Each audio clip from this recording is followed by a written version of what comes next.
రూపాయలతో ఈ రోజు నుంచి ప్రారంభించడం జరుగుతుందని మీ అందరికీ తెలియజేసుకుంటున్నాను. అంటే హిందూపురం ప్రధాని మనకి అలాగే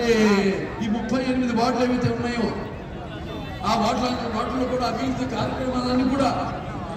చేపట్టి ఇదే కాకుండా కేవలం ఈ 92,50,00,000 రూపాయలే కాకుండా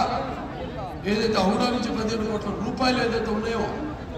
మనకి శాంక్షన్ అయిందో వాటి ఆ 15 కోట్ల రూపాయలతో కూడా ఈ 92,50,00,000 రూపాయలతో కలిపి మొత్తం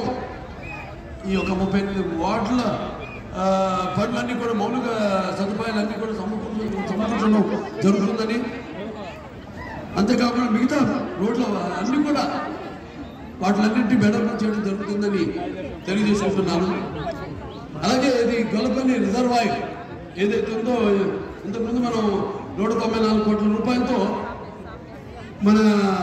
ఈ యొక్క హిందూపురం పట్టణం యొక్క దారికి తీర్చడం జరిగింది. ఒక ప్రత్యేకమైన పైప్ లైన్ వేసి ఇక ముందు 136 కోట్ల రూపాయలతో మళ్ళీ